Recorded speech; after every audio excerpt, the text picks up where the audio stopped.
श्री वाहिगुरु साहिब जी। गुरु नानक पद पंकज बंदन पद पंकज बंदन सिमरो अंगद दुख निकंदन। गुरु अमरदास गुर हृदय त्यावो जी हृदय नित त्यावो। श्री गुरु रामदास गुण गावो। गुरु अर्जुन बिघनन के नाशक बिघनन के नाशक। श्री हरगोबिंद शुभ सुमत प्रकाशक। श्री हर राय नमो कर जोरी जी नमो कर जोरी। श्री हर कृष्ण बनाए बहोरी। गुर तेग बहादुर परम कृपाला सतगुर परम कृपाला। श्री गुरु गोबिंद सिंह विसाला। तरो तरा धर पुन पुन सीसा वाहिगुरु पुन पुन सीसा। बंदो बार हर जगदीसा। एकंकारा सतगुरु देह प्रसाद सच होए। वाहिगुरु जी की फतेह। विघ्न विनाशन सोए। गुर का शब्द कमाए जिन जीते पंच विकार। तिन संतन को बंदना। सिर चरणन पर तार। जजन भजन मम खालसा। खालसा पूज बिजोग। दास गोबिंद फतेह खालसा। तरस पस मिटे सोग। आत्म रस जो जानही सो है खालस देव। प्रभ मैं मोह मैं तास मैं। रंचक नाहिन पेव। कहाँ बुद्ध प्रभ तुच्छ हमारी। बरनस कै महिमा जो तिहारी। हम न सकत कर सिफत तुम्हारी। आप ले हो तुम कथा सुधारी। जी हम न सकत कर सिफत तुम्हारी। आप ले हो तुम कथा सुधारी। सतनाम श्री वाहिगुरु साहिब जी दोहरा। अब श्री गुर अंगद निकट सिख पए जो आए। कहो कथा निरतार कर सुनहो संत चित लाए। वाहिगुरु जी का खालसा वाहिगुरु जी की फतेह। सच्चे पातशाह अंतरयामी गुरु गरीब निवाज कोट ब्रह्मंडा दे साईं चवर छतर तखत दे मालक धन धन श्री गुरु ग्रंथ साहिब महाराज सच्चे पातशाह जी दी पावन पवित्र निੱਘੀ गोद का आनंद माण रही गुरु का खास रूप गुरु सवारी गुरु खालसा साध संगत जी। आप समूह साध संगत ने संध्या के दीवाना के अंदर सोदर रहराज साहिब जी के पाठों तो उपरंत रागी भाई बख्शीश सिंह जी के जत्थे पासों गुरबाणी के रस पिन्ने कीर्तन सरवण कीते ने। सच्चे पातशाह धन धन गुरु अंगद देव महाराज जी के इतिहास की कथा स्कारबरो गुरु घर वीकेंड के दीवाना के अंदर चल रही है। श्री गुरु अंगद देव महाराज सच्चे पातशाह जी का पावन पवित्र इतिहास जो कविराज भाई साहब भाई संतोख सिंह जी ने श्री गुरप्रताप सूरज ग्रंथ के अंदर पहली रास के अंदर लिखिया। आओ वो पावन पवित्र इतिहास जो मुक्ति देने वाला है भगती का दाता है हिरदे के अंदर शुभ गुण दैवी गुण प्रकाश करता है ਉਹਦੀ ਕਥਾ ਸਰਵਣ ਕਰੀਏ। ਕਥਾ ਦਾ ਅਰਥ ਹੁੰਦਾ ਹੈ ਕੱਕਾ ਕੁਦਰਤ ਕਾਦਰ, ਥਾ ਦਾ ਅਰਥ ਹੁੰਦਾ ਹੈ ਥਿਰ ਹੋ ਜਾਣਾ। ਜਦੋਂ ਮਨ ਸਾਡਾ ਕੁਦਰਤ ਦੀ ਕਾਦਰ ਦੀ ਕੁਦਰਤ ਦੇ ਅੰਦਰ ਸਥਿਤ ਹੋ ਜਾਏ, ਵਾਹਿਗੁਰੂ ਸ਼ਬਦ ਦੇ ਅੰਦਰ ਮਨ ਟਿਕ ਜਾਏ, ਉਸ ਚੀਜ਼ ਨੂੰ ਕਥਾ ਕਹਿੰਦੇ ਨੇ। ਗੱਲਾਂ ਬਾਤਾਂ ਨੂੰ, ਕਹਾਣੀਆਂ ਨੂੰ ਕੇਵਲ ਕਥਾ ਨਹੀਂ ਕਿਹਾ ਜਾਂਦਾ। ਜਦੋਂ ਆਪਣੇ ਮਨ ਦੀਆਂ ਚਿੱਤ ਬਿਰਤੀਆਂ ਨੂੰ ਵਾਹਿਗੁਰੂ ਸ਼ਬਦ ਦੇ ਅੰਦਰ ਜੋੜ ਕੇ ਵਾਹਿਗੁਰੂ ਵਾਹਿਗੁਰੂ ਵਾਹਿਗੁਰੂ ਸ਼ਬਦ ਦਾ ਸਿਮਰਨ ਹਿਰਦੇ 'ਚ ਕਰੀਏ, ਕੰਨਾਂ ਤੋਂ ਗੁਰੂ ਦਾ ਜਸ ਸੁਣੀਏ, ਗੁਰੂ ਦੀ ਕੀਰਤੀ ਸੁਣੀਏ, ਗੁਰੂ ਦਾ ਇਤਿਹਾਸ ਸੁਣੀਏ, ਤੇ ਹਿਰਦੇ ਦੇ ਅੰਦਰ ਰਸਨਾ ਤੋਂ ਵਾਹਿਗੁਰੂ ਵਾਹਿਗੁਰੂ ਜਪਦੇ ਰਹੀਏ, ਉਸ ਚੀਜ਼ ਨੂੰ ਕਥਾ ਸੁਣਨਾ ਤੇ ਕਰਨਾ ਕਹਿੰਦੇ ਨੇ। ਆਓ ਪ੍ਰੇਮ ਦੇ ਨਾਲ ਵਾਹਿਗੁਰੂ ਸ਼ਬਦ ਜਪਦੇ ਹੋਏ ਸੱਚੇ ਪਾਤਸ਼ਾਹ ਮਹਾਰਾਜ ਗੁਰੂ ਅੰਗਦ ਦੇਵ ਜੀ ਦਾ ਇਤਿਹਾਸ ਸਰਵਣ ਕਰੀਏ।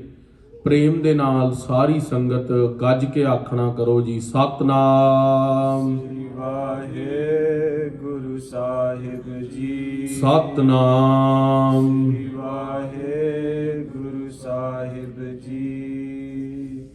ਦੋਹਰਾ। ਅਬ ਸ੍ਰੀ ਗੁਰ ਅੰਗਦ ਨਿਕਟ। ਸੱਚੇ ਪਾਤਸ਼ਾਹ ਗੁਰੂ ਅੰਗਦ ਦੇਵ ਮਹਾਰਾਜ ਦੂਸਰੀ ਪਾਤਸ਼ਾਹੀ ਨੇ। ਗੁਰੂ ਨਾਨਕ ਦੇਵ ਮਹਾਰਾਜ ਜੀ ਨੇ ਉਹਨਾਂ ਨੂੰ ਗੁਰਤਾ ਗੱਦੀ ਦਿੱਤੀ ਤੇ ਭਾਈ ਲਹਿਣੇ ਨੂੰ ਆਪਣੇ ਅੰਗ ਦੇ ਨਾਲ ਲਗਾ ਕੇ ਅੰਗਦ ਬਣਾਇਆ। ਜਦੋਂ ਗੁਰੂ ਅੰਗਦ ਦੇਵ ਮਹਾਰਾਜ ਖੰਡੂਰ ਸਾਹਿਬ ਦੀ ਧਰਤੀ ਦੇ ਉੱਤੇ ਗੁਰੂ ਬਣ ਕੇ ਸੁਸ਼ੋਭਿਤ ਹੋਏ, ਬਾਬਾ ਬੁੱਢਾ ਜੀ ਇਤਿਆਦ ਸੰਗਤਾਂ ਨੇ ਉਹਨਾਂ ਦੇ ਦਰਸ਼ਨ ਕੀਤੇ। ਗੁਰੂ ਸਾਹਿਬ ਮਹਾਰਾਜ ਦੇ ਕੋਲ ਉੱਥੇ ਹੋਰ ਵੀ ਸਿੱਖ ਰਹਿਣ ਆਉਣ ਲੱਗ ਪਏ। ਜਿਸ ਤਰ੍ਹਾਂ ਤੁਸੀਂ ਸਾਰੇ ਸਿੱਖ ਗੁਰੂ ਕੇ ਅੱਜ ਸ਼ਾਮ ਦੇ ਦੀਵਾਨਾਂ ਦੇ ਅੰਦਰ ਸਕਾਰਪੁਰੋ ਗੁਰੂ ਘਰ ਆਏ ਹੋ, ਗੁਰੂ ਸਾਹਿਬਾਂ ਦੇ ਕੋਲ ਵੀ ਉਸ ਸਮੇਂ ਸੰਗਤ ਆ ਕੇ ਰਹਿੰਦੀ ਸੀਗੀ। ਇਹ ਜਿਹੜਾ ਸਾਰਾ ਇਤਿਹਾਸ ਹੈ, ਸ਼ਹੀਦ ਭਾਈ ਮਣੀ ਸਿੰਘ ਜੀ ਨੇ ਸਿੱਖਾਂ ਦੀ ਭਗਤਮਾਲ ਨਾਮ ਇੱਕ ਗ੍ਰੰਥ ਲਿਖਿਆ ਹੈ, ਜੋ ਭਾਈ ਸਾਹਿਬ ਭਾਈ ਵੀਰ ਸਿੰਘ ਜੀ ਖਾਲਸਾ ਸਮਾਚਾਰ ਵਾਲੇ, ਹਿੰਦ ਪ੍ਰੈਸ ਵਾਲੇ, ਜਿਨ੍ਹਾਂ ਦਾ ਦਿੱਲੀ ਭਾਈ ਵੀਰ ਸਿੰਘ ਸਾਹਿਤਯ ਸਦਨ ਹੈ, ਉਹਨਾਂ ਨੇ ਉਹ ਪੋਥੀ ਛਾਪੀ ਵੀ ਹੈ। ਤਕਰੀਬਨ 50 ਤੋਂ 60 ਰੁਪਏ ਦੀ ਉਹ ਕਿਤਾਬ ਹੈ। ਉਸ ਦੇ ਅੰਦਰ ਐਦਾਂ ਲਗਾ ਲਓ ਵੀ ਸਾਗਰ ਨੂੰ ਇੱਕ ਗਾਗਰ ਦੇ ਅੰਦਰ ਸੁਸ਼ੋਭਿਤ ਕਰਤਾ ਹੈ, ਸਥਿਤ ਕਰ ਦਿੱਤਾ ਹੈ। ਉਹ ਭਾਈ ਮਣੀ ਸਿੰਘ ਜੀ ਨੇ ਗੁਰੂ ਦੇ ਸਿੱਖਾਂ ਦਾ ਇਤਿਹਾਸ ਕਵਿਤਾ ਰੂਪ ਦੇ ਅੰਦਰ ਸਿੱਖਾਂ ਦੀ ਭਗਤਮਾਲ ਨਾਮ ਇੱਕ ਗ੍ਰੰਥ ਲਿਖਿਆ। ਤੇ ਜਿਹੜਾ ਭਾਈ ਮਣੀ ਸਿੰਘ ਜੀ ਜਿਨ੍ਹਾਂ ਦਾ ਬੰਦ ਕੱਟਿਆ ਗਿਆ, ਉਹਨਾਂ ਨੇ ਇਹ ਸਿੱਖਾਂ ਦੇ ਪ੍ਰਸੰਗ ਸੁਣਾਏ ਨੇ। ਉਹਨਾਂ ਨੇ ਇਹ ਪ੍ਰਸੰਗ ਸੀਨੇ ਬਰ ਸੀਨੇ ਆਪਣੇ ਵੱਡਿਆਂ ਤੋਂ ਸੁਣੇ ਸੀ ਤੇ ਮਾਤਾ ਸੁੰਦਰੀ ਜੀ ਹੋਰਾਂ ਕੋਲ ਵੀ ਹੋ ਰਹੇ ਸੀਗੇ, ਉਧਰੋਂ ਵੀ ਪ੍ਰਸੰਗ ਸੁਣੇ। ਉਹ ਸਾਰੇ ਪ੍ਰਸੰਗ ਭਾਈ ਸੂਰਤ ਸਿੰਘ ਜੀ ਲਖਾਰੀ ਜੀ ਨੇ ਇੱਕ ਪੋਥੀ ਦੇ ਅੰਦਰ ਸਿੱਖਾਂ ਦੀ ਭਗਤਮਾਲ ਦੇ ਅੰਦਰ ਕਲਮ ਬੰਦ ਕਰਕੇ, ਉਹ ਕਵੀ ਰਾਜ ਭਾਈ ਸੰਤੋਖ ਸਿੰਘ ਜੀ ਨੇ ਆਪਣੇ ਗ੍ਰੰਥ ਦੇ ਅੰਦਰ ਇਨ ਬਿਨ ਲਿਖ ਦਿੱਤੇ ਨੇ। ਹੁਣ ਅਸੀਂ ਸਾਰੇ ਗੁਰੂ ਘਰ ਆਨੇ ਆ, ਸਾਡੇ ਨਾਲ ਵੀ ਇਦਾਂ ਦੀਆਂ ਹੀ ਪ੍ਰੋਬਲਮਸ ਆਉਂਦੀਆਂ ਨੇ ਜੋ ਸਿੱਖਾਂ ਨਾਲ ਆਈਆਂ, ਤੇ ਉਹਦਾ ਹੱਲ ਸਾਨੂੰ ਵੀ ਇਤਿਹਾਸ ਚੋਂ ਮਿਲ ਸਕਦਾ, ਕਿਉਂਕਿ ਉਹਨਾਂ ਨੂੰ ਜਵਾਬ ਗੁਰੂਆਂ ਨੇ ਦਿੱਤਾ ਸੀ। ਉਹ ਗੁਰੂ ਕੇ ਸਿੱਖਾਂ ਨੂੰ ਜੋ ਔਂਕੜਾਂ ਆਈਆਂ ਸੀ, ਪ੍ਰੋਬਲਮਸ ਫੇਸ ਕੀਤੀਆਂ, ਜੋ ਵੀ ਉਹਨਾਂ ਦੀ ਲਾਈਫ ਵਿੱਚ ਕੋਈ ਵੀ ਹਰਡਲ ਸੀਗਾ, ਉਹ ਗੁਰੂ ਸਾਹਿਬ ਮਹਾਰਾਜ ਨੇ ਉਹਨਾਂ ਨੂੰ ਗੁਰਮਤਿ ਅਨੁਸਾਰ ਉਪਦੇਸ਼ ਦੇ ਕੇ ਉਹਦਾ ਹੱਲ ਕੀਤਾ। ਉਹਨਾਂ ਚੋਂ ਭਾਈ ਜੀਵਾ ਗੁਰੂ ਅੰਗਦ ਦੇਵ ਮਹਾਰਾਜ ਜੀ ਕੋਲ ਇੱਕ ਗੁਰੂ ਕਾ ਪਿਆਰਾ ਸਿੱਖ ਗੁਰੂ ਅੰਗਦ ਦੇਵ ਜੀ ਕੋਲ ਖੰਡੂਰ ਸਾਹਿਬ ਆਇਆ ਹੈ। ਸਿੱਖ ਪਏ ਜੋ ਆਏ। ਸੱਚੇ ਪਾਤਸ਼ਾਹ ਮਹਾਰਾਜ ਜੀ ਕੋਲ ਹੋਰ ਵੀ ਸਿੱਖ ਖੰਡੂਰ ਸਾਹਿਬ ਆ ਕੇ ਰਹਿਣ ਲੱਗ ਪਏ। ਕਹੋ ਕਥਾ ਨਿਰਤਾਰ ਕਰ। ਸੱਚੇ ਪਾਤਸ਼ਾਹ ਗੁਰੂ ਅੰਗਦ ਦੇਵ ਜੀ ਕੋਲ ਜਿਹੜੇ ਸਿੱਖ ਰਹਿਣ ਲੱਗ ਪਏ, ਉਹਨਾਂ ਸਿੱਖਾਂ ਦੇ ਪ੍ਰਸ਼ਨ ਤੇ ਉੱਤਰ ਜੋ ਗੁਰੂ ਸਾਹਿਬ ਮਹਾਰਾਜ ਨੇ ਉਹਨਾਂ ਨੂੰ ਹੱਲ ਦਿੱਤੇ, ਜੋ ਉਹਨਾਂ ਦੀ ਔਂਕੜਾਂ ਸੀਗੀਆਂ, ਮੁਸ਼ਕਲਾਂ ਸੀਗੀਆਂ, ਉਹ ਕਿਸ ਤਰ੍ਹਾਂ ਸਤਿਗੁਰਾਂ ਨੇ ਹੱਲ ਕੀਤੀਆਂ, ਉਹਨਾਂ ਦੇ ਮਨ ਦੇ ਸੰਸ਼ੇ ਦੂਰ ਕੀਤੇ, ਉਹਨਾਂ ਨੂੰ ਬ੍ਰਹਮ ਗਿਆਨ ਦ੍ਰਿੜ ਕਰਵਾਇਆ, ਉਹ ਕਥਾ ਸਰਵਣ ਕਰੋ। ਸੁਨੋ ਸੰਤ ਚਿਤ ਲਾਏ। ਇਹ ਇੱਕ ਉੱਤਮ ਲਿਖਾਰੀ ਦੇ ਲੱਛਣ ਨੇ। ਜਦੋਂ ਵੀ ਉਹ ਉਪਦੇਸ਼ ਦਿੰਦੇ ਨੇ, ਕਵੀ ਰਾਜ ਭਾਈ ਸੰਤੋਖ ਸਿੰਘ ਜੀ ਤੁਹਾਨੂੰ ਸਾਰਿਆਂ ਨੂੰ ਕਹਿ ਰਹੇ ਨੇ, ਹੇ ਸੰਤ ਜਨੋ, ਇਹ ਕਥਾ ਨੂੰ ਚਿੱਤ ਲਾ ਕੇ ਸੁਣੋ। ਭਾਈ ਸਾਹਿਬ ਦੁਬਾਰਾ ਪੰਕਤੀ ਪੜ੍ਹਦੇ ਨੇ, ਤੁਸੀਂ ਪੰਕਤੀ ਦੇ ਵੱਲ ਧਿਆਨ ਦਿਓ। ਸੁਨਹੁ ਸੰਤ ਚਿਤ ਲਾਏ। ਕਵੀ ਰਾਜ ਭਾਈ ਸੰਤੋਖ ਸਿੰਘ ਜੀ ਕਹਿ ਰਹੇ ਨੇ, ਹੇ ਸੰਤ ਜਨੋ, ਹੇ ਭਗਤ ਜਨੋ, ਪ੍ਰੇਮ ਦੇ ਨਾਲ ਇਹ ਕਥਾ ਸਰਵਣ ਕਰੋ ਜੋ ਗੁਰੂ ਕੇ ਸਿੱਖਾਂ ਦੀ ਕਥਾ ਹੈ। ਚਉਪਈ ਸੇਵਕ ਰਹਿ ਪਾਸ ਇੱਕ ਜੀਵਾ। ਸਤਿਗੁਰੂ ਗੁਰੂ ਅੰਗਦ ਦੇਵ ਮਹਾਰਾਜ ਜੀ ਦਾ ਇੱਕ ਅਤਿਅੰਤ ਪ੍ਰੇਮੀ ਸਿੱਖ ਹੋਇਆ ਜਿਹਦਾ ਨਾਮ ਹੋਇਆ ਭਾਈ ਜੀਵਾ। ਭਾਈ ਜੀਵਾ ਵੀ ਇਤਿਹਾਸ ਦੇ ਅੰਦਰ ਕਈ ਹੋਏ ਨੇ। ਹੁਣ ਅੱਜ ਤੋਂ ਗੁਰੂ ਕੇ ਸਿੱਖਾਂ ਦਾ ਇਤਿਹਾਸ ਸ਼ੁਰੂ ਹੋਇਆ ਗੁਰੂ ਅੰਗਦ ਦੇਵ ਜੀ ਦਾ, ਤੇ ਇਹ ਗੁਰੂ ਕੇ ਸਿੱਖ ਨੋਟ ਕਰ ਲੈਣ ਸੰਗਤ ਦੇ ਅੰਦਰ। ਭਾਈ ਜੀਵਾ ਗੁਰੂ ਅੰਗਦ ਦੇਵ ਜੀ ਦੇ ਸਿੱਖ ਨੇ। ਸੇਵਹਿ ਸ਼ਰਦਾ ਤਰੇ ਸਦੀਵਾ। ਉਹ ਬੜੇ ਪ੍ਰੇਮ ਦੇ ਨਾਲ ਵਾਹਿਗੁਰੂ ਵਾਹਿਗੁਰੂ ਵਾਹਿਗੁਰੂ ਜਪਦੇ ਹੋਏ ਗੁਰੂ ਦੀ ਸੇਵਾ ਕਰਦੇ ਸੀਗੇ। ਹੁਣੇ ਜਦੋਂ ਦਾਸ ਪੌੜੀਆਂ ਤੇ ਚੜਿਆ ਨਾ ਗੁਰਦੁਆਰੇ ਦੀ, ਤੇ ਬਾਹਰ ਬਹੁਤ ਸਾਰਾ ਅਨਾਜ ਪਿਆ ਹੈ। ਤੁਸੀਂ ਸਾਰੇ ਵੀ ਕਿੰਨੀ ਭਾਵਨਾ ਦੇ ਨਾਲ ਆਪਣੀ ਦਸਵੰਧ ਕਮਾਈ ਚੋਂ ਗੁਰੂ ਦੇ ਲਈ ਕੋਈ ਆਟਾ ਲੈ ਕੇ ਆਇਆ ਹੈ, ਕੋਈ ਸਬਜ਼ੀ ਭਾਜੀ ਲੈ ਕੇ ਆਇਆ ਹੈ, ਕੋਈ ਬ੍ਰੈਡ ਲੈ ਕੇ ਆਇਆ, ਕੋਈ ਫਰੂਟ, ਕੋਈ ਬਿਸਕੁਟ ਲੈ ਕੇ ਆਇਆ ਹੈ।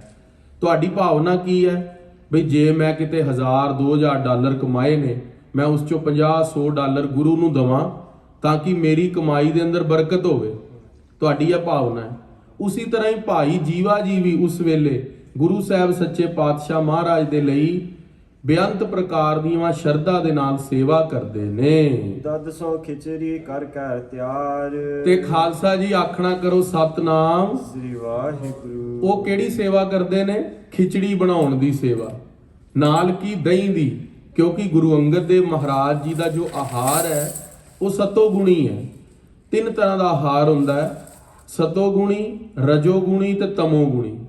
ਜਿਹੜਾ ਮੀਟ ਸ਼ਰਾਬਾਂ ਨੇ ਇਹ ਸਾਰਾ ਤਮੋਗੁਣੀ ਆਹਾਰ ਹੈ। ਤੇ ਜਿਵੇਂ ਅਸੀਂ ਹੋਰ ਤਰ੍ਹਾਂ ਦੇ Italian food, Chinese food, Mexican food ਖਾਂਦੇ ਆ, ਉਹ ਰਜੋਗੁਣੀ ਆਹਾਰ ਹੈ। ਇੱਕ ਸਤੋਗੁਣੀ ਆਹਾਰ ਵੀ ਹੈ, ਦਾਲ, ਖਿਚੜੀ, ਦਹੀਂ, ਜਿਸ ਦੇ ਨਾਲ ਖਾ ਕੇ ਸਰੀਰ ਦਾ ਬੈਲੈਂਸ ਨਹੀਂ ਵਿਗੜਦਾ ਤੇ ਮਨ ਭਜਨ ਬੰਦਗੀ ਵੱਲ ਜੁੜਦਾ ਹੈ।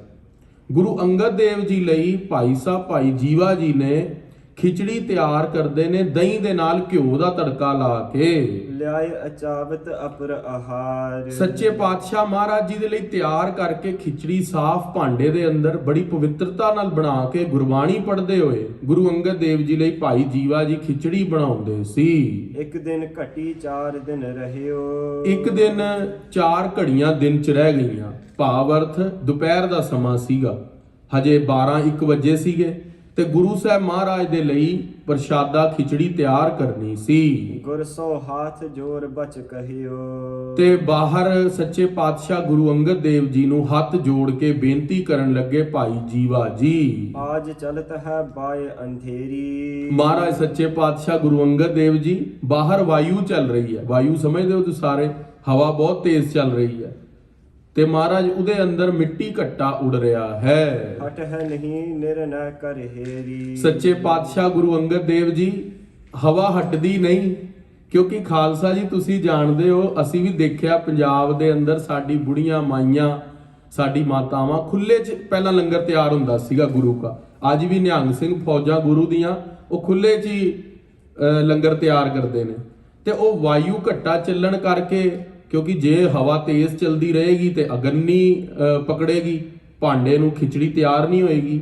ਤੇ ਮਹਾਰਾਜ ਨੂੰ ਅਰਦਾਸ ਕੀਤੀ, ਪਾਤਸ਼ਾਹ ਵੱਡੀ ਨਿਸਾਬੀ ਤੇ ਹਟ ਜਾਏ। ਮਹਾਰਾਜ ਰਾਤ ਦੀ ਹਵਾ ਹਨੇਰੀ ਚੱਲ ਰਹੀ ਹੈ, ਹਵਾ ਚੱਲ ਰਹੀ ਹੈ, ਹਟ ਨਹੀਂ ਰਹੀ। ਅਬ ਤੋ ਬਹਿਤ ਮਹਾਰਾਜ ਛਾਏ। ਰੱਜ ਦਾ ਅਰਥ ਹੁੰਦਾ ਮਿੱਟੀ। ਹਵਾ ਦੇ ਨਾਲ ਨਾਲ ਮਹਾਰਾਜ ਗਰਦ ਉੜ ਰਹੀ ਹੈ ਤੇ ਉਸ ਕਰਕੇ ਮੈਂ ਆਪ ਜੀ ਦਾ ਲੰਗਰ ਖਿਚੜੀ ਦਾ ਤਿਆਰ ਨਹੀਂ ਕਰ ਪਾ ਰਿਹਾ। ਬਾਕ ਆਪ ਕੋ ਹੋਵੇ ਜਬੈ। ਸੱਚੇ ਪਾਤਸ਼ਾਹ ਗੁਰੂ ਅੰਗਦ ਦੇਵ ਜੀ, ਜੇ ਤੁਸੀਂ ਬਚਨ ਕਰਦੇ ਹੋ, ਹੇ ਗੁਰੂ ਅੰਗਦ ਦੇਵ ਮਹਾਰਾਜ, ਜੇ ਤੁਸੀਂ ਬਚਨ ਕਰਦੇ ਹੋ ਤਾਂ ਹਵਾ ਰੁਕ ਸਕਦੀ ਹੈ। ਭੈ ਵਿੱਚ ਪਵਨ ਵਹੈ ਸਦ ਵਾਓ, ਭੈ ਵਿੱਚ ਚੱਲੈ ਲੱਖ ਦਰਿਆਓ। ਗੁਰੂ ਅੰਗਦ ਦੇਵ ਜੀ, ਹਵਾ ਤੇ ਤੁਹਾਡੇ ਭੈ 'ਚ ਚਲਦੀ ਹੈ। ਸੱਚੇ ਪਾਤਸ਼ਾਹ ਕਿਰਪਾ ਕਰ ਦਿਓ ਮਹਾਰਾਜ ਜੀ, ਤੁਸੀਂ ਹਵਾ ਨੂੰ ਹੁਕਮ ਦੇ ਦਿਓ, ਹਵਾ ਰੁਕ ਜਾਵੇ ਤੇ ਮੈਂ ਤੁਹਾਡਾ ਭੋਜਨ ਖਿਚੜੀ ਤਿਆਰ ਕਰ ਲਵਾਂ। ਮਿਟਹਿ ਅੰਧੇਰੀ ਰਜ ਸੋ ਸਬੈ। ਸੱਚੇ ਪਾਤਸ਼ਾਹ ਹਨੇਰੀ ਮਿਟ ਜਾਵੇ, ਹਨੇਰੀ ਮਿਟ ਜਾਵੇ ਤੇ ਮੈਂ ਲੰਗਰ ਤਿਆਰ ਕਰ ਲਵਾਂ। ਕਰ ਲੈ ਵੋ ਮੈਂ ਤੁਰਤ ਆਹਾਰਾ। ਮੈਂ ਤੁਰਤੀ ਛੇਤੀ ਦੇ ਨਾਲ ਤੁਹਾਡੀ ਖਿਚੜੀ ਤਿਆਰ ਕਰ ਲਵਾਂ ਜੇ ਹਵਾ ਰੁਕ ਜਾਵੇ। ਤੁਮਹਿ ਅਚਾਵੋ ਵਿਵਿਧ ਪ੍ਰਕਾਰਾ। ਹੇ ਵਾਹਿਗੁਰੂ ਅਕਾਲ ਪੁਰਖ ਮਹਾਰਾਜ ਗੁਰੂ ਅੰਗਦ ਦੇਵ ਜੀ, ਤੁਹਾਨੂੰ ਬੜੀ ਸ਼ੁੱਧਤਾ ਦੇ ਨਾਲ ਮੈਂ ਉਹ ਲੰਗਰ ਖਵਾਉਣਾ ਚਾਹਨਾ, ਬੜੀ ਪਵਿੱਤਰਤਾ ਦੇ ਨਾਲ ਲੰਗਰ ਖਵਾਉਣਾ ਚਾਹਨਾ ਹਾਂ। ਬਹਰੋ ਚਲ ਹੈ ਜਥਾ ਅਬ ਅਹ। ਸੱਚੇ ਪਾਤਸ਼ਾਹ ਮਹਾਰਾਜ, ਜੇ ਉਹ ਹਵਾ ਰੁਕ ਜਾਵੇ ਨਾ ਤੇ ਮੈਨੂੰ ਲੰਗਰ ਬਾਹਰ ਜਿਹੜਾ, ਜਿਵੇਂ ਅੱਜ ਅਸੀਂ ਸਾਰਿਆਂ ਦੇ ਘਰਾਂ ਦੇ ਅੰਦਰ ਅਸੀਂ ਵੀ ਰਹਿੰਦੇ ਆ, ਸਾਡੀ ਕਲੋਜ਼ਡ ਕਿਚਨ ਹੈ, ਪਰ ਪਹਿਲਾਂ ਲੰਗਰ ਬਾਹਰ ਤਿਆਰ ਹੁੰਦਾ ਸੀ, ਲੱਕੜਾਂ ਬਾਲਣ ਲਾ ਕੇ ਉਹਦੇ ਉੱਤੇ ਪਤੀਲਾ ਰੱਖ ਕੇ ਤੇ ਸਾਈਡ ਦੇ ਉੱਤੇ ਸਬਜ਼ੀ ਕੱਟਣ, ਸਭ ਖੁੱਲਾ ਹੁੰਦਾ ਸੀ ਕੰਮ। ਪਹਿਲਾਂ ਦੀ ਤਰ੍ਹਾਂ ਅੱਜ ਦੀ ਤਰ੍ਹਾਂ ਕਲੋਜ਼ਡ ਕਿਚਨ ਨਹੀਂ ਸੀਗੇ। ਸੋ ਗੁਰੂ ਅੰਗਦ ਦੇਵ ਮਹਾਰਾਜ ਜੀ ਨੂੰ ਬੇਨਤੀ ਕਰਦਾ, ਮਹਾਰਾਜ ਉਹ ਖਿਚੜੀ ਜਿਹੜੀ ਹੈ ਉਹ ਅਪਵਿੱਤਰ ਹੋ ਜਾਏਗੀ ਘੱਟਾ ਪੈਣ ਕਰਕੇ, ਕਿਰਪਾ ਕਰ ਦਿਓ ਤੁਸੀਂ, ਹਵਾ ਨੂੰ ਹੁਕਮ ਦਿਓ ਤੇ ਵਾਯੂ ਰੁਕ ਜਾਵੇ। ਸ੍ਰੀ ਅੰਗਦ ਸੁਨ ਤਿਸ ਤੇ ਕਹਾ। ਖਾਲਸਾ ਜੀ ਆਖਣਾ ਕਰੋ ਸਤਨਾਮ ਸ੍ਰੀ ਵਾਹਿਗੁਰੂ। ਹੁਣ ਖਾਲਸਾ ਜੀ ਸਮਰੱਥ ਗੁਰੂ, ਇੱਕ ਤੇ ਸਾਡੀ ਸੋਚ ਹੁੰਦੀ ਹੈ ਬਈ ਗੁਰੂ ਮਹਾਰਾਜ ਸਾਡੀ ਆਹ ਅਰਦਾਸ ਹੈ ਉਹ ਪੂਰੀ ਕਰ ਦਿਓ। ਹੁਣ ਸਮਰੱਥ ਗੁਰੂ ਦਾ ਉੱਤਰ ਸੁਣੋ, ਕਿਉਂਕਿ ਜਿਹੜੀ ਵਿਅਕਤੀ ਦੀ ਸੋਚ ਹੈ ਉਹ ਇੱਕ ਸੀਮਿਤ ਹੈ, ਉਹਦਾ ਇੱਕ ਦਾਇਰਾ ਹੈ। ਜਿਹੜੀ ਗੁਰੂ ਦੀ ਸੋਚ ਹੈ, ਪਰਮਾਤਮਾ ਦੀ ਸੋਚ ਹੈ, ਉਹ ਬੜੀ ਵਿਸ਼ਾਲ ਹੈ। ਗੁਰੂ ਅੰਗਦ ਦੇਵ ਮਹਾਰਾਜ ਸਮਰੱਥ ਗੁਰੂ ਕੀ ਉੱਤਰ ਦਿੰਦੇ ਨੇ? ਐਸੋ ਨਹੀਂ ਮਨੋਰਥ ਕਰੀਏ। ਗੁਰੂ ਅੰਗਦ ਦੇਵ ਮਹਾਰਾਜ ਕਹਿੰਦੇ, ਨਾ ਭਾਈ ਜੀਵਾ ਜੀ, ਐਸਾ ਮਨੋਰਥ ਕਦੇ ਨਹੀਂ ਕਰੀਦਾ ਹੁੰਦਾ ਜਿਸ ਤੇ ਮਹਾ ਦੋਸ਼ ਸਿਰ ਧਰੀਏ। ਜਿਹੜੇ ਮਨੋਰਥ ਸਮਝਦੇ ਆ ਸਾਰੇ ਬਈ ਹਿਰਦੇ ਦੇ ਅੰਦਰ ਕੋਈ ਫੁਰਨਾ ਕਰ ਲੈਣਾ, ਥਾਟ ਲਿਆਣਾ। ਕਹਿੰਦੇ ਐਸਾ ਮਨ ਦੇ ਅੰਦਰ ਕੋਈ ਵੀ ਫੁਰਨਾ ਨਹੀਂ ਕਰਨਾ। ਦੁਬਾਰਾ ਪਿਛਲੀ ਪੰਕਤੀ ਪੜੋ ਜੀ। ਜਿਸ ਤੇ ਮਹਾ ਦੋਸ਼ ਸਿਰ ਧਰੀਏ। ਉਹ ਐਸੀ ਕੋਈ ਵੀ ਅਰਦਾਸ ਪਰਮਾਤਮਾ ਨੂੰ ਨਹੀਂ ਕਰਨੀ ਜਿਸ ਦੇ ਕਰਕੇ ਮਹਾ ਦੋਸ਼ ਲੱਗ ਜਾਵੇ। ਭਾਈ ਜੀਵਾ ਜੀ ਡਰ ਗਏ, ਕਿਹਾ ਮੈਂ ਤਾਂ ਇੰਨੀ ਗੱਲ ਕਹੀ ਸੀ ਮਹਾਰਾਜ ਅਰਦਾਸ ਕਰ ਦਿਓ ਹਵਾ ਰੁਕ ਜਾਵੇ, ਤੁਹਾਡਾ ਲੰਗਰ ਤਿਆਰ ਹੋ ਜਾਵੇ। ਪਰ ਭਾਈ ਜੀਵਾ ਜੀ ਨੂੰ ਗੁਰੂ ਅੰਗਦ ਦੇਵ ਮਹਾਰਾਜ ਕਹਿਣ ਲੱਗੇ, ਭਾਈ ਜੀਵਾ ਜੀ ਇਸ ਤਰ੍ਹਾਂ ਦੀ ਕੋਈ ਵੀ ਅਰਦਾਸ ਨਹੀਂ ਕਰੀਦੀ ਹੁੰਦੀ ਜਿਸ ਕਰਕੇ ਕੋਈ ਦੋਸ਼ ਲੱਗ ਜਾਵੇ। ਪਰਮੇਸ਼ਰ ਜੋ ਬਾਏ ਬਹਾਈ। ਜਿਹੜੀ ਪਰਮੇਸ਼ਵਰ ਨੇ ਹਵਾ ਚਲਾਈ ਹੈ ਨਾ, ਵਾਯੂ ਚਲਾਈ ਹੈ, ਇਸ ਤੇ ਬਹੁ ਕਾਰਜ ਨਿਭਾਈ। ਇਸ ਦੇ ਨਾਲ ਬੜੇ ਸਾਰੇ ਕਾਰਜ ਸਿੱਧ ਹੋਣਗੇ।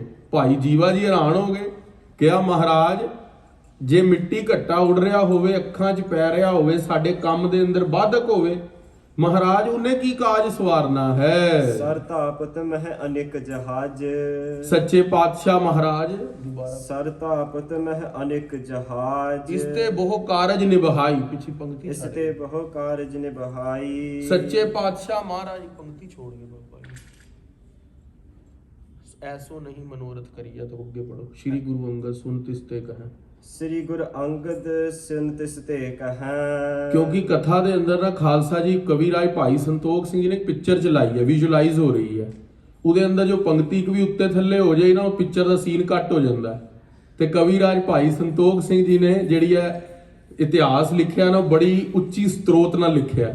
ਹੁਣ ਭਾਈ ਸਾਹਿਬ ਨੇ ਇੱਕ ਪੰਕਤੀ ਉੱਤੇ ਥੱਲੇ ਹੋਈ ਆ ਤੇ ਉਹ ਸੀਨ ਕੱਟ ਗਿਆ। ਹੁਣ ਗੱਲ ਚੱਲ ਰਹੀ ਸੀ ਭਾਈ ਜੀਵਾ ਜੀ ਦੀ ਤੇ ਗੁਰੂ ਅੰਗਦ ਦੇਵ ਜੀ। ਉਹ ਮਹਾਰਾਜ ਸੱਚੇ ਪਾਤਸ਼ਾਹ, ਕਿਉਂਕਿ ਇਹ ਵੀ ਹੁਕਮ 'ਚ ਹੀ ਹੋ ਰਿਹਾ, ਆਖਣਾ ਕਰੋ ਸਤਨਾਮ। ਸੱਚੇ ਪਾਤਸ਼ਾਹ ਮਹਾਰਾਜ ਗੁਰੂ ਅੰਗਦ ਦੇਵ ਜੀ ਸੱਚੇ ਪਾਤਸ਼ਾਹ ਨੇ ਕਿਹਾ, ਭਾਈ ਜੀਵਾ ਜੀ ਐਸਾ ਮਨੋਰਥ ਨਹੀਂ ਕਰੀਦਾ ਹੁੰਦਾ। ਐਸਾ ਮਨੋਰਥ ਕਦੇ ਨਹੀਂ ਗੁਰੂ ਦੇ ਅੱਗੇ ਕਰਨਾ ਵੀ ਹਵਾ ਰੁਕ ਜਾਵੇ। ਐਸੋ ਨਹੀਂ ਮਨੋਰਥ ਕਰੀਏ। ਹਾਂਜੀ, ਜਿਸ ਤੇ ਮਹਾ ਦੋਸ਼ ਸਿਰ ਧਰੀਏ। ਜਿਸ ਤੇ ਕਰਕੇ ਮਹਾ ਦੋਸ਼ ਲੱਗ ਜਾਵੇ। ਪਰਮੇਸ਼ਰ ਜੋ ਬਾਏ ਬਹਾਈ। ਜਿਹੜੀ ਪਰਮੇਸ਼ਵਰ ਨੇ ਹਵਾ ਵਗਾਈ ਹੈ ਨਾ, ਉਸ ਦਾ ਕੋਈ ਕਾਰਨ ਹੈ, ਉਹ ਦੱਸਦੇ ਹਾਂ। ਇਸ ਤੇ ਬਹੁ ਕਾਰਜ ਨਿਭਾਈ। ਇਹ ਜਿਹੜੀ ਹਵਾ ਵਗੀ ਹੈ, ਇਹਦੇ ਵੀ ਬਹੁਤ ਸਾਰੇ ਕਾਰਨ ਨੇ ਵੀ ਪਰਮੇਸ਼ਵਰ ਨੇ ਹਵਾ ਕਿਉਂ ਚਲਾਈ ਹੈ। ਸਰ ਤਾਪਤ ਮਹਿ ਅਨੇਕ ਜਹਾਜ। ਕਹਿੰਦੇ ਸਮੁੰਦਰ ਦੇ ਅੰਦਰ ਬੜੇ ਸਾਰੇ ਜਹਾਜ਼ ਚੱਲ ਰਹੇ ਨੇ। ਅੱਜ ਤੇ ਮਕੈਨਾਈਜ਼ਡ ਹੋ ਗਿਆ ਨਾ ਕੰਮ। ਅੱਜ ਤੇ ਮੋਟਰ ਲੱਗੀ ਹੈ, ਜਹਾਜ਼ ਸ਼ਿਪ ਜਿਹੜਾ ਹੈ ਇੱਕ ਸ਼ੋਰ ਤੋਂ ਦੂਸਰੇ ਸ਼ੋਰ ਚਲਾ ਜਾਂਦਾ, ਇੱਕ ਟਾਪੂ ਤੋਂ ਦੂਜੇ ਟਾਪੂ ਚਲਾ ਜਾਂਦਾ। ਪਰ ਪਹਿਲਾਂ ਕੀ ਹੁੰਦਾ ਸੀ, ਤੁਸੀਂ ਦੇਖਿਆ ਵੀ ਹੋਏਗਾ, ਵੱਡੇ ਜਿਹੇ ਕਨਾਤ ਲਾ ਦਿੰਦੇ ਹੁੰਦੇ ਸੀ ਜਹਾਜ਼ ਦੇ ਉੱਤੇ, ਉਹਦੇ ਚੱਦਰ ਚਿੱਟੀ ਬੰਨ੍ਹ ਦਿੰਦੇ ਹੁੰਦੇ ਸੀ, ਤੇ ਜਿੱਥੇ ਹਵਾ ਦਾ ਰੁੱਖ ਹੁੰਦਾ ਸੀ ਉਸ ਨੂੰ ਜ਼ੋਰ ਦੇ ਨਾਲ ਉਹਦੇ ਅੰਦਰ ਹਵਾ ਦਾ ਪ੍ਰੈਸ਼ਰ ਭਰ ਜਾਂਦਾ ਸੀ, ਉਹਦੇ ਨਾਲ ਜਹਾਜ਼ ਤੁਰਦਾ ਹੁੰਦਾ ਸੀ। ਮਹਾਰਾਜ ਕਹਿੰਦੇ ਤੂੰ ਕਹਿਣਾ ਵਾਯੂ ਰੁਕ ਜਾਵੇ, ਸਮੁੰਦਰ ਦੇ ਅੰਦਰ ਹਜ਼ਾਰਾਂ ਹੀ ਜਹਾਜ਼ ਚੱਲ ਰਹੇ ਨੇ, ਉਸ ਹਵਾ ਦੇ ਨਾਲ, ਪ੍ਰੈਸ਼ਰ ਦੇ ਨਾਲ ਉਹ ਸਾਰੇ ਜਹਾਜ਼ ਖੜ ਜਾਣਗੇ ਕੇਵਲ ਤੇਰੀ ਇੱਕ ਮੈਨੂੰ ਖਿਚੜੀ ਖਵਾਉਣ ਦੇ ਲਈ। ਇਸ ਕਰਕੇ ਪਰਮੇਸ਼ਵਰ ਦੀ ਰੇਖ ਦੇ ਅੰਦਰ ਮੇਖ ਨਹੀਂ ਮਾਰੀ ਦੀ। ਨਰਨ ਹਜ਼ਾਰੋ ਲਾਦ ਸਮਾਜ। ਹਜ਼ਾਰਾਂ ਹੀ ਨਰਾਂ ਦਾ ਸਮਾਨ ਆ ਰਿਹਾ, ਕਿਸੇ ਦਾ ਕੋਈ ਖਾਣ ਦਾ ਸਮਾਨ ਆ ਰਿਹਾ, ਪਹਿਨਣ ਦਾ ਸਮਾਨ ਆ ਰਿਹਾ, ਲੋੜ ਦੀਆਂ ਚੀਜ਼ਾਂ ਆ ਰਹੀਆਂ। ਜੇ ਸਮੁੰਦਰ ਦੇ ਅੰਦਰ ਜਹਾਜ਼ ਰੁਕ ਗਏ, ਹਵਾ ਰੁਕ ਗਈ, ਤੇ ਉਹ ਸਮਾਨ ਲੋਕਾਂ ਤੱਕ ਨਹੀਂ ਪਹੁੰਚੇਗਾ। ਜਿਹੜਾ ਬੈਲੈਂਸ ਹੈ ਇਸ ਸ੍ਰਿਸ਼ਟੀ ਦਾ ਉਹ ਵਿਗੜ ਜਾਵੇਗਾ। ਗੁਰੂ ਅੰਗਦ ਦੇਵ ਪਾਤਸ਼ਾਹ ਕਹਿੰਦੇ ਆ ਅਰਦਾਸ ਕਦੀ ਨਹੀਂ ਕਰਨੀ। ਬਹੁ ਵਿਵਹਾਰ ਕਰ ਹੈ ਹਿਤ ਰੋਜ਼ੀ। ਉਹਨਾਂ ਦਾ ਵਿਵਹਾਰ ਹੀ ਉਸ ਤਰ੍ਹਾਂ ਚੱਲ ਰਿਹਾ ਹੈ, ਰੋਜ਼ੀ ਉਸ ਤਰ੍ਹਾਂ ਚੱਲ ਰਹੀ ਹੈ, ਕਿਰਤ ਚੱਲ ਰਹੀ ਹੈ। ਸਾਨੂੰ ਖਿਚੜੀ ਖਵਾਉਣ ਦੇ ਲਈ ਤੂੰ ਲੋਕਾਂ ਦੀ ਕਿਰਤ ਦੇ ਉੱਤੇ ਬੰਨ ਪਾ ਦੇਵੇਂਗਾ, ਰੁਕਾਵਟ ਪਾ ਦੇਵੇਂਗਾ। ਦੀਪਨ ਗਮਨ ਹੈ ਲਾਹਾ ਖੋਜੀ। ਦੀਪਾਂ ਦੇ ਉੱਤੇ, ਸਮੁੰਦਰ ਦੇ ਤੱਟ ਦੇ ਉੱਤੇ ਉਹ ਜਿਹੜੇ ਲਾਹਾ ਲੈਣ ਵਾਲੇ ਵਿਅਕਤੀ ਨੇ, ਉਹਨਾਂ ਨੂੰ ਲਾਹੇ ਤੋਂ ਵੰਚਿਤ ਰਹਿ ਜਾਣਗੇ, ਆਪਣਾ ਵਿਵਹਾਰ ਰੋਕ ਦੇਣਗੇ। ਕਿੰਨਿਆਂ ਦੇ ਪਰਿਵਾਰਾਂ ਦੀ ਰੋਜ਼ੀ ਰੋਟੀ ਰੁਕ ਜਾਵੇਗੀ ਜੇ ਹਵਾ ਰੁਕ ਗਈ। ਬਹੁਤ ਦਿਵਸ ਕੇ ਟਿਕ ਸੋ ਰਹੇ। ਬਹੁਤ ਦਿਨਾਂ ਦੇ ਅਸੀਂ ਗੁਰੂ ਅੰਗਦ ਦੇਵ ਪਾਤਸ਼ਾਹ ਕਹਿੰਦੇ ਵੀ ਉਹ ਵਿਅਕਤੀ ਟਾਪੂਆਂ ਤੇ ਰਹਿੰਦੇ ਨੇ ਵੀ ਇਸ ਡਾਇਰੈਕਸ਼ਨ ਦੀ ਹਵਾ ਚੱਲੇ, ਜਿਸ ਡਾਇਰੈਕਸ਼ਨ ਵੱਲ ਅਸੀਂ ਜਾਣਾ ਹੈ। ਹੁਣ ਅੱਜ ਕੀ ਪਤਾ ਉਹ ਹਵਾ ਚੱਲੀ ਹੋਏ, ਤੂੰ ਅਰਦਾਸ ਕਰਕੇ ਰੋਕ ਦਵੇਂ, ਪਰਮਾਤਮਾ ਦੇ ਸ਼ਬਦ ਹੀ ਸੁਣ ਲੈਂਦਾ। ਤੇ ਤੂੰ ਭਜਨ ਬੰਦਗੀ ਵਾਲਾ ਸਿੱਖ ਹੈ, ਤੇਰੀ ਅਰਦਾਸ ਨਾਲ ਹਵਾ ਤਾਂ ਰੁਕ ਜਾਂਦੀ, ਪਰ ਪਰਮਾਤਮਾ ਦੇ ਹੁਕਮ ਦੇ ਅੰਦਰ ਬੰਨ ਪੈ ਜਾਂਦਾ। ਅਬ ਚਲਾਏ ਵਾਯੂ ਇਹੋ ਲਹੇ। ਹੁਣ ਇਹ ਵਾਯੂ ਚੱਲ ਗਈ ਹੈ ਤੇ ਉਨ ਸਮੁੰਦਰ ਦੇ ਅੰਦਰ ਜਿਹੜੇ ਕਿਰਤ ਕਰ ਰਹੇ ਨੇ ਵਿਅਕਤੀ, ਉਹਨਾਂ ਦਾ ਵਿਵਹਾਰ ਸੌਖਾ ਚੱਲ ਪਿਆ ਹੈ। ਆਹਾਰ ਕੇ ਕਰ ਹੈ ਕਮਾਈ। ਇਹ ਪਰਮਾਤਮਾ ਦਾ ਜੋ ਆਹਾਰ ਦਿੱਤਾ ਹੋਇਆ ਹੈ, ਉਹ ਉਹਨਾਂ ਨੇ ਆਪਣੇ ਆਹਾਰ ਦੇ ਨਾਲ, ਉਹ ਵਾਯੂ ਨੇ ਵੀ ਇੱਕ ਸਾਧਨ ਬਣੀਆ ਉਹਨਾਂ ਦੇ ਆਹਾਰ ਦਾ। ਤਿਸ ਮਿਸ ਦੇਤ ਤਿਨ ਹੋ ਜਗਰਾਈ। ਸੱਚੇ ਪਾਤਸ਼ਾਹ ਮਹਾਰਾਜ ਦੀ ਨੇ ਉਹਨਾਂ ਨੂੰ ਇਹ ਜਿਹੜੀ ਕਿਰਤ ਦਿੱਤੀ ਹੋਈ ਹੈ, ਉਹ ਹਵਾ ਦੇ ਨਾਲ ਹੀ ਨਿਭਣੀ ਹੈ। ਇਸ ਕਰਕੇ ਹਵਾ ਨੂੰ ਰੋਕਣ ਦੀ ਅਰਦਾਸ ਤੁਸੀਂ ਨਹੀਂ ਕਰੋ। ਧਰਤੀ ਜਹਾਂ ਤਾਬਰ ਕੀ ਅਹੈ। ਤੇ ਦੂਸਰਾ ਕਾਰਨ ਦੱਸਦੇ ਆ। ਪਹਿਲਾ ਤਾਂ ਕਾਰਨ ਇਹ ਦੱਸਿਆ ਵੀ ਸਮੁੰਦਰ ਦੇ ਜਹਾਜ਼ ਨੇ ਉਹ ਰੁਕ ਜਾਣਗੇ, ਤੇ ਦੂਸਰਾ ਕਾਰਨ ਇੱਕ ਹੋਰ ਦੱਸਿਆ, ਖਾਲਸਾ ਜੀ ਜਿਹੜੀ ਸ੍ਰਿਸ਼ਟੀ ਆ ਨਾ ਉਹ ਬੜੀ ਬੇਅੰਤ ਹੈ, ਬਹੁਤ ਬੇਅੰਤ ਹੈ। ਅਸੀਂ ਤਾਂ ਇਹ ਸਮਝਦੇ ਆ ਵੀ ਕੈਨੇਡਾ, ਅਮਰੀਕਾ, ਆ ਯੂਰਪ ਸਭ ਇੰਨੀ ਧਰਤੀ ਆ, ਗੋਲਾ ਹੈ। ਮਹਾਰਾਜ ਕਹਿੰਦੇ ਧਰਤੀ ਹੋਰ ਪਰ ਹੋਰ ਹਜੇ ਤੇ ਬੇਅੰਤ ਪਈ ਆ, ਅਸੀਂ ਤਾਂ ਦੇਖੀ ਨਹੀਂ। ਇਹ ਤੇ ਜਿਸ ਤਰ੍ਹਾਂ ਇੱਕ ਬਲੈਕ ਹੋਲ ਜਿਹੜੀ ਸਾਇੰਟਿਸਟ ਨੇ ਖੋਜ ਕੀਤੀ ਹੈ, ਕਹਿੰਦੇ ਉਹਦੇ ਅੰਦਰ ਕਿੰਨੇ ਹੀ ਸੂਰਜ ਜਾ ਕੇ ਡੁੱਬ ਚੁੱਕੇ ਨੇ, ਪਤਾ ਹੀ ਨਹੀਂ ਅਨੰਤ ਕਿੰਨੇ ਗਿਣ ਚੁੱਕੇ ਨੇ। ਤੇ ਜਿਹੜੀ ਧਰਤੀ ਹੈ, ਮਹਾਰਾਜ ਕਹਿੰਦੇ ਇੱਕ ਤਾਂਬੇ ਦੀ ਧਰਤੀ ਵੀ ਹੈ। ਤਾਂਬੇ ਦੀ ਧਰਤੀ ਦੇ ਅੰਦਰ ਅਸੀਂ ਸਾਰੇ ਸਮਝਦੇ ਹਾਂ ਤਾਂਬਾ, ਕਾਪਰ। ਉਹ ਕਾਪਰ ਦੀ ਧਰਤੀ ਦੇ ਉੱਤੇ ਸੱਪ ਰਹਿੰਦੇ ਨੇ, ਤੇ ਉਹ ਸੱਪਾਂ ਨੂੰ ਤਾਂਬੇ ਤੋਂ ਠੰਡ ਮਿਲਦੀ ਹੈ, ਕਿਉਂਕਿ ਸੱਪ ਦੇ ਅੰਦਰ ਨਾ ਜ਼ਹਿਰ ਹੁੰਦਾ, ਸੱਪ ਦੇ ਅੰਦਰ ਵਿਸ਼ ਹੁੰਦਾ।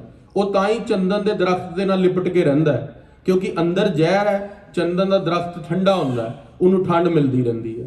ਤੇ ਬਹੁਤ ਸਾਰੇ ਐਸੇ ਸੱਪ ਵੀ ਨੇ ਜਿਨ੍ਹਾਂ ਨੂੰ ਚੰਦਨ ਨਹੀਂ ਮਿਲ ਪਾਉਂਦਾ, ਤੇ ਉਹ ਤਾਂਬੇ ਦੀ, ਕਾਪਰ ਦੀ ਧਰਤੀ ਦੇ ਉੱਤੇ ਰਹਿੰਦੇ ਨੇ। ਲੱਖੋਂ ਬਸੀਰ ਤਿਸ ਥਲ ਰਹੈ। ਇੱਕ ਨਹੀਂ, ਹਜ਼ਾਰ ਨਹੀਂ, ਲੱਖੋਂ ਹੀ ਸੱਪ ਉੱਥੇ ਰਹਿੰਦੇ ਨੇ ਤਾਂਬੇ ਦੀ ਧਰਤੀ ਤੇ। ਤਿਨ ਹਿਤ ਧੂਲ ਜਾਏ ਤਿਸ ਦੇਸ਼। ਸੱਚੇ ਪਾਤਸ਼ਾਹ ਮਹਾਰਾਜ ਕਹਿੰਦੇ ਉਹਨਾਂ ਦੇ ਕੋਲ ਉੜ ਕੇ ਆ ਧੂਲ ਜਾਂਦੀ ਹੈ।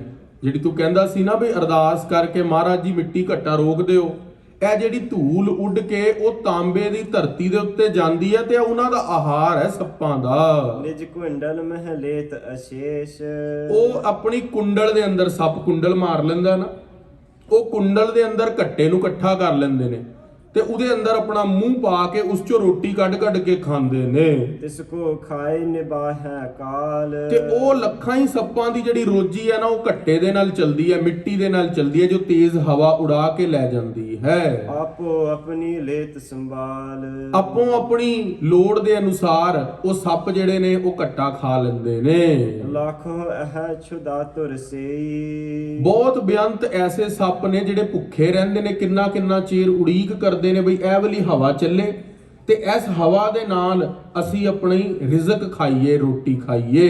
ਪ੍ਰਭ ਪਹੁੰਚਾਏ ਪਾਲ ਹੈ ਤੇਈ। ਸੱਚੇ ਪਾਤਸ਼ਾਹ ਮਹਾਰਾਜ ਅਕਾਲ ਪੁਰਖ ਵਾਹਿਗੁਰੂ ਜੀ ਨਾ ਉਹਨਾਂ ਤੱਕ ਰੋਟੀ ਪਹੁੰਚਾਉਂਦੇ ਨੇ, ਉਹਨਾਂ ਤੱਕ ਇਸ ਤਰ੍ਹਾਂ ਰੋਟੀ ਪਹੁੰਚਦੀ ਹੈ। ਇਸ ਤੇ ਆਦਿਕ ਕਾਜ ਵਿਸਾਲ। ਇਸ ਤਰ੍ਹਾਂ ਹੋਰ ਬੇਅੰਤ ਤਰ੍ਹਾਂ ਦੇ ਕਾਜ ਹੁੰਦੇ ਨੇ। ਜੇ ਤੁਸੀਂ ਅਰਦਾਸ ਕਰਦੇ ਹੋਗੇ ਬਈ ਹਵਾ ਨਾ ਚੱਲੇ, ਸਮੁੰਦਰ ਦੇ ਅੰਦਰ ਜਾਂਦੇ ਲੋਕਾਂ ਦੀ ਕਿਰਤ ਵਿਹਾਰ ਰੁਕ ਜਾਵੇਗੀ, ਤਾਂਬੇ ਦੇਸ਼ ਦੀ ਧਰਤੀ ਦੇ ਸੱਪਾਂ ਭੁੱਖੇ ਮਰ ਜਾਣਗੇ। ਕਰਹਿ ਪਰਮੇਸ਼ਰ ਵਾਯੂ ਨਾਲ। ਆਖਣਾ ਕਰੋ ਸਤਨਾਮ ਸ੍ਰੀ ਵਾਹਿਗੁਰੂ। ਅਕਾਲ ਪੁਰਖ ਵਾਹਿਗੁਰੂ ਜੀ ਤੇਜ ਹਵਾ ਵਗਾ ਕੇ, ਵਾਹਿਗੁਰੂ ਸੱਚੇ ਪਾਤਸ਼ਾਹ ਉਹ ਤੇਜ ਹਵਾਵਾਂ ਦੇ ਨਾਲ ਉਹਨਾਂ ਦੀ ਰੋਜ਼ੀ ਰੋਟੀ ਪੂਰੀ ਕਰਦੇ ਨੇ। ਅਬ ਜੇ ਕਹਿ ਕਰ ਪੌਣ ਮਿਟਾਵੈ। ਜੇ ਤੁਸੀਂ ਅਰਦਾਸ ਕਰ ਦਿੰਦੇ ਕਿ ਉਹ ਹਵਾ ਰੁਕ ਜਾਵੇ, ਵਿਗ੍ਰਹ ਕਾਜ ਛੁਦਤ ਰਹਿ ਜਾਵੈ। ਕਹਿੰਦੇ ਕਾਜ ਵਿਗੜ ਜਾਣਾ ਸੀ, ਪਰਮਾਤਮਾ ਦੇ ਹੁਕਮ ਦੇ ਅੰਦਰ ਬੰਨ ਪੈ ਜਾਣਾ ਸੀ, ਰੁਕਾਵਟ ਪੈ ਜਾਣੀ ਸੀ। ਪ੍ਰਭ ਸਰਬੱਗ ਸਫਲ ਕ੍ਰਿਤ ਧਰੈ। ਸੱਚੇ ਪਾਤਸ਼ਾਹ ਮਹਾਰਾਜ ਗੁਰੂ ਅੰਗਦ ਦੇਵ ਜੀ ਅਕਾਲ ਪੁਰਖ ਵਾਹਿਗੁਰੂ ਜੀ ਦਾ ਬਚਨ ਸੁਣਾਉਂਦੇ ਨੇ। ਕਹਿੰਦੇ ਉਹ ਵਾਹਿਗੁਰੂ ਜੀ ਸਰਬੱਗ ਨੇ।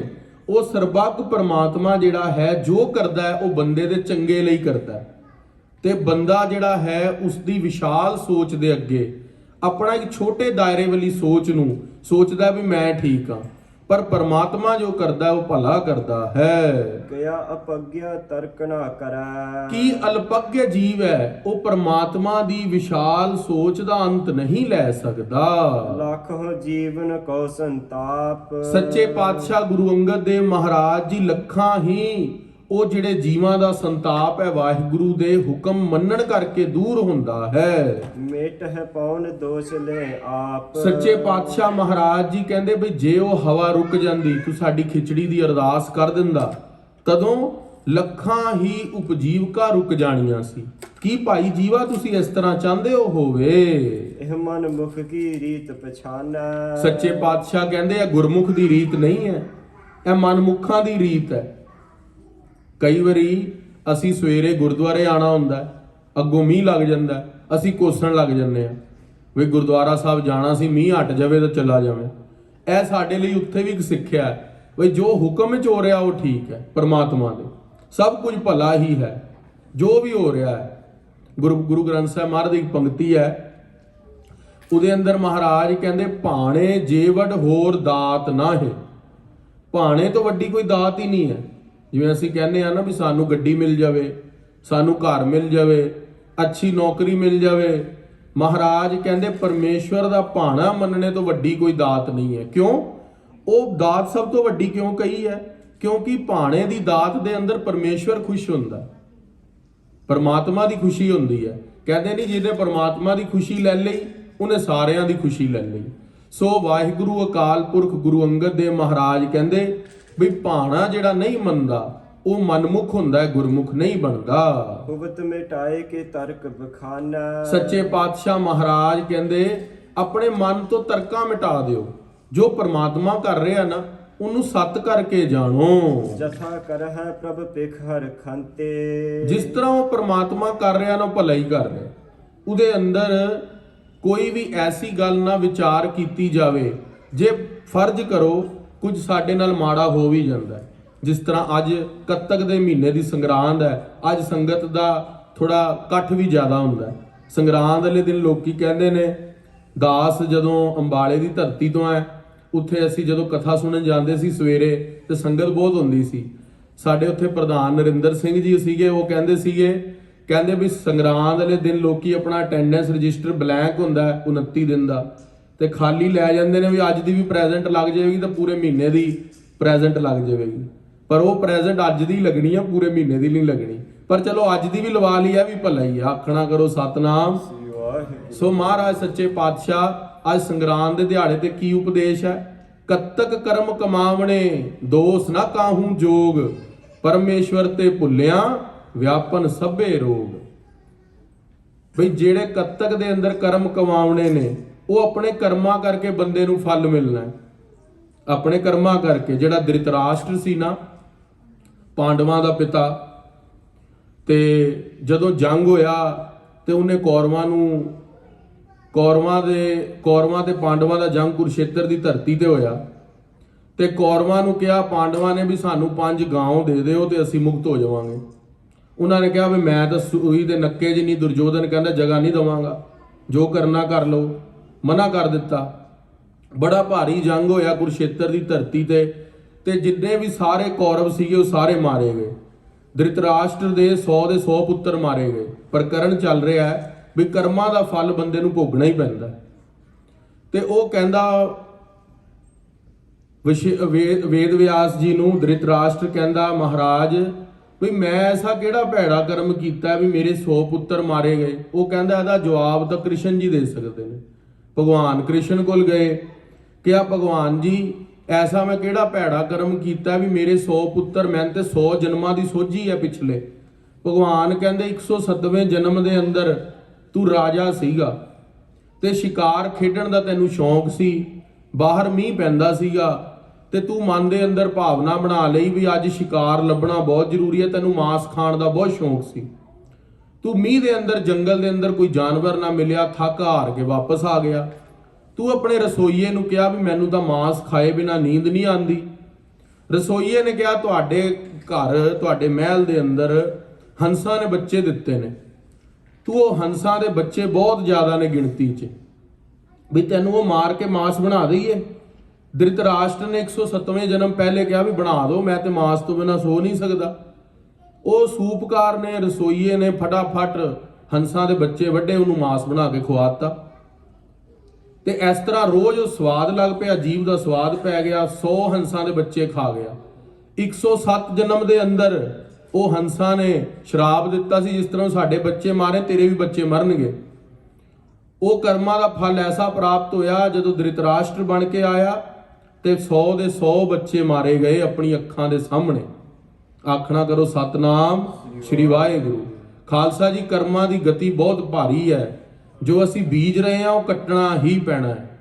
ਜੇ ਅਸੀਂ ਕਿਸੇ ਦੇ ਲਈ ਮਾੜੀ ਭਾਵਨਾ ਰੱਖਦੇ ਹਾਂ ਨਾ, ਕੰਮ ਤੇ, ਘਰ, ਰਿਸ਼ਤੇਦਾਰ ਪ੍ਰਤੀ, ਉਹ ਭਾਵਨਾ ਇੱਕ ਤੁਹਾਨੂੰ ਕਰਮ ਦਾ ਜਨਮ ਦੇ ਰਹੀ ਹੈ। ਉਹ ਕਰਮ ਫੇਰ ਸਾਨੂੰ ਪਤਾ ਨਹੀਂ ਕਦੋਂ ਭੋਗਣਾ ਪਵੇ। ਤੇ ਜਦੋਂ ਭੀਸ਼ਮ ਪਿਤਾਮਾ ਸੀਗਾ ਨਾ, ਉਸਨੇ ਵੀ ਮਹਾਭਾਰਤ ਦੇ ਜੰਗ ਦੇ ਅੰਦਰ ਭਗਵਾਨ ਕ੍ਰਿਸ਼ਨ ਨੂੰ ਕਿਹਾ, ਮਹਾਰਾਜ ਮੈਨੂੰ ਅਰਜਨ ਨੇ ਤੀਰਾਂ ਦੇ ਨਾਲ ਵਿੰਨ ਕੇ ਸਈਆ ਦੇ ਉੱਤੇ ਪਾ ਦਿੱਤਾ, ਕਿਉਂਕਿ ਇੱਛਾ ਮ੍ਰਿਤਿੂ ਦਾ ਵਰਦਾਨ ਸੀ ਦੇਵਰਤ ਨੂੰ। ਕਿਹਾ ਮਹਾਰਾਜ ਮੈਨੂੰ ਕਿਉਂ ਮਾਰਿਆ? ਕਿਹਾ ਬਈ ਤੂੰ ਨਾ ਇੱਕ ਵਾਰੀ ਜਦੋਂ ਆਪਣੇ ਮਹਿਲ ਵਾਪਸ ਆ ਰਿਹਾ ਸੀ ਤੇ ਰਸਤੇ ਦੇ ਅੰਦਰ ਇੱਕ ਸੱਪ ਅਧਮੂਇਆ ਸੀਗਾ, ਮਰਿਆ ਨਹੀਂ ਸੀਗਾ। ਤੈਨੂੰ ਸੀਗਾ ਬਈ ਉਹ ਮੇਰੇ ਰੱਥ ਥੱਲੇ ਨਾ ਆ ਜਾਵੇ, ਤੇਰੇ ਮਨ 'ਚ ਦਇਆ ਆ ਗਈ।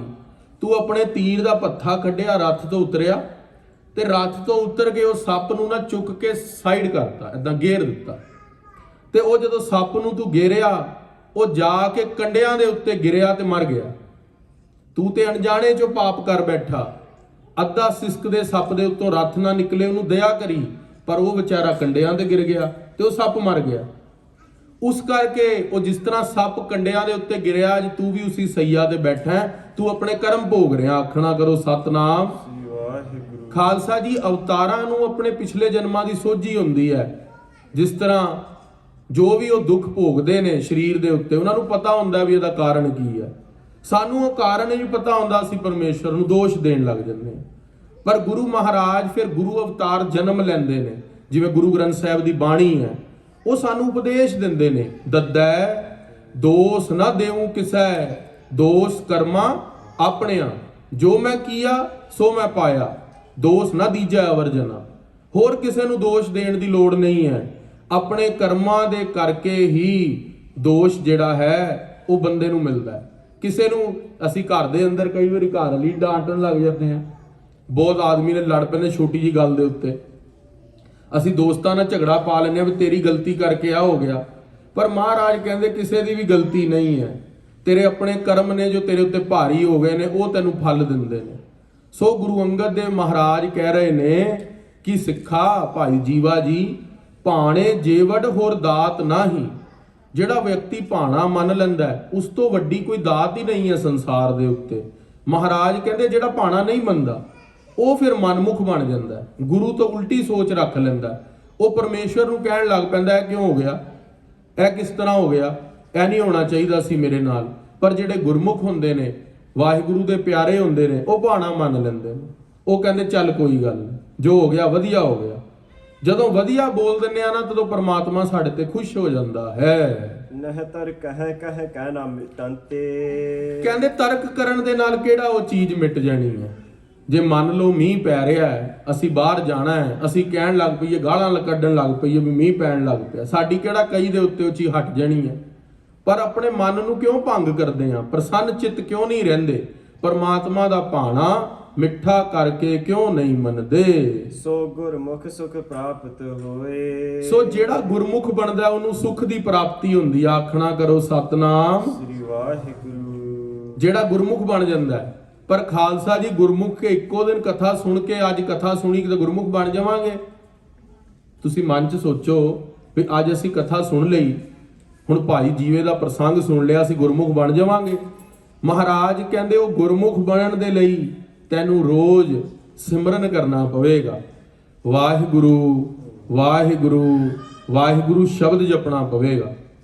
ਖਾਲਸਾ ਜੀ ਇੱਕ ਨਾ ਜਦੋਂ ਸੰਗਤ ਦੇ ਅੰਦਰ ਵਾਹਿਗੁਰੂ ਸ਼ਬਦ ਕੋਈ ਵੀ ਸਿੰਘ ਤੁਹਾਨੂੰ ਬੋਲਣ ਨੂੰ ਕਹੇ, ਆਖਣਾ ਕਰੋ ਜੀ ਸਤਨਾਮ ਸ਼੍ਰੀ ਵਾਹਿਗੁਰੂ, ਤਾਂ ਸਾਨੂੰ ਵਾਹਿਗੁਰੂ ਬੋਲਣਾ ਚਾਹੀਦਾ। ਕਿਉਂ ਬੋਲਣਾ ਚਾਹੀਦਾ? ਹੁਣ ਮੰਨ ਲਓ ਅਸੀਂ ਫਰਜ਼ ਕਰੋ ਇਸ ਟਾਈਮ ਸੰਗਤ ਦੇ ਅੰਦਰ ਘੱਟੋ ਘੱਟ ਅਸੀਂ 100 ਸਵਾ 100 ਮਾਈਆਂ ਭੈਣਾਂ ਤੇ ਭਰਾ ਬੈਠੇ ਆ। ਇੱਕ ਬੰਦਾ ਜਦੋਂ ਵਿਅਕਤੀ ਵਾਹਿਗੁਰੂ ਬੋਲਦਾ ਹੈ, ਉਹ ਸਾਰਿਆਂ ਦਾ ਜਿਹੜਾ ਫਲ ਹੈ ਉਹ ਸਾਨੂੰ ਪ੍ਰਾਪਤ ਹੁੰਦਾ ਹੈ। ਆਖਣਾ ਕਰੋ ਸਤਨਾਮ ਸ਼੍ਰੀ ਵਾਹਿਗੁਰੂ।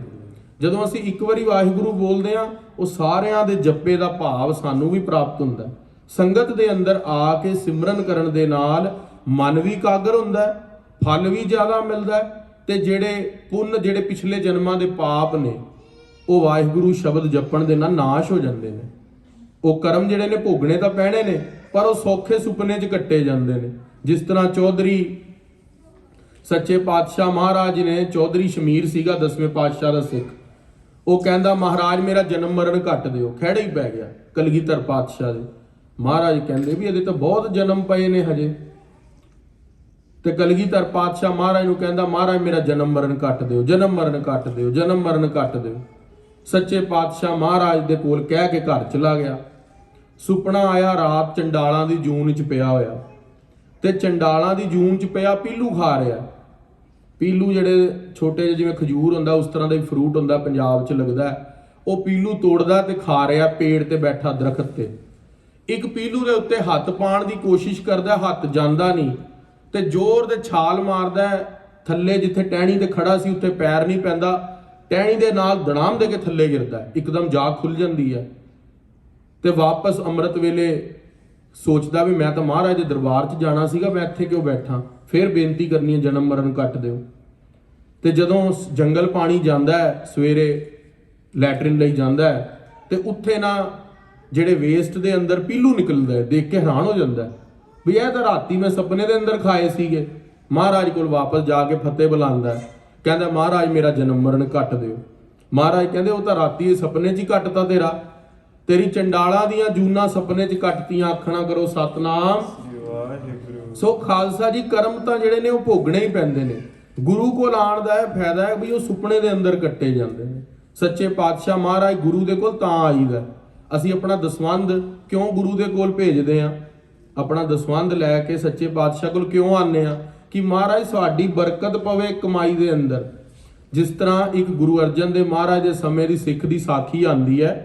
ਉਹ ਬੜਾ ਗਰੀਬ ਸਿੱਖ ਸੀਗਾ। ਉਹਦੇ ਘਰ ਨੇ ਚਿੜਾ ਤੇ ਚਿੜੀ ਉੱਪਰ ਘੋਂਸਲੇ 'ਚ ਰਹਿੰਦੇ ਸੀ। ਉਹ ਚਿੜਾ ਤੇ ਚਿੜੀ ਨਾ ਦੇਖਦੇ ਸੀ ਵੀ ਬੜਾ ਭਲਾ ਬੰਦਾ ਹੈ, ਬਈ ਗਰੀਬ ਹੈ ਫੇਰ ਵੀ ਸਾਨੂੰ ਪਾਣੀ ਤੇ ਦਾਣਾ ਪਾ ਦਿੰਦਾ। ਉਹ ਜਿਹੜੇ ਚਿੜਾ ਤੇ ਚਿੜੀ ਸੀਗੇ ਉਹਨਾਂ ਨੂੰ ਬੜੀ ਸੋਝੀ ਸੀਗੀ। ਉਹ ਉਹਦੇ ਘਰ ਦੇ ਅੰਦਰੋਂ ਨਾ ਅਨਾਜ ਦੇ, ਤੁਸੀਂ ਪਤਾ ਹੀ ਆ ਕਣਕ ਦਾ ਦਾਣਾ ਕਿੱਡਾ ਵੱਡਾ ਹੁੰਦਾ ਤੇ ਚਿੜੀ ਕਿੰਨਾ ਚੁੱਕ ਸਕਦੀ ਹੈ। ਉਹ ਚਿੜੀ ਤੇ ਚਿੜੇ ਨੇ ਕਣਕ ਦਾ ਦਾਣਾ ਚੁੱਕਣਾ ਤੇ ਜਾ ਕੇ ਦਰਬਾਰ ਸਾਹਿਬ ਗੁਰੂ ਰਾਮਦਾਸ ਮਹਾਰਾਜ ਦੇ ਲੰਗਰਾਂ ਦੇ ਅੰਦਰ ਪਾ ਦੇਣਾ। ਤੇ ਜਦੋਂ ਸਾਡੀ ਕਮਾਈ ਚੋਂ ਦਸਵੰਧ ਗੁਰੂ ਦੇ ਅੰਨ 'ਚ ਪੈਂਦਾ ਰਹਿੰਦਾ ਹੈ, ਸੰਗਤ ਛਕਦੀ ਹੈ, ਸੰਗਤ ਅਰਦਾਸ ਕਰਦੀ ਹੈ ਵੀ ਅੱਜ ਲੰਗਰ ਛਕ ਕੇ ਬੜਾ ਆਨੰਦ ਆਇਆ, ਵੀ ਜਿਨ੍ਹਾਂ ਨੇ ਸੇਵਾ ਕੀਤੀ ਉਹਨਾਂ ਦੀ ਚੜ੍ਹਦੀ ਕਲਾ ਹੋਵੇ। ਸੱਚੇ ਪਾਤਸ਼ਾਹ ਮਹਾਰਾਜ ਦੇ ਸਿੱਖ ਐਵੇਂ ਅਰਦਾਸਾਂ ਕਰਦੇ ਰਹੇ।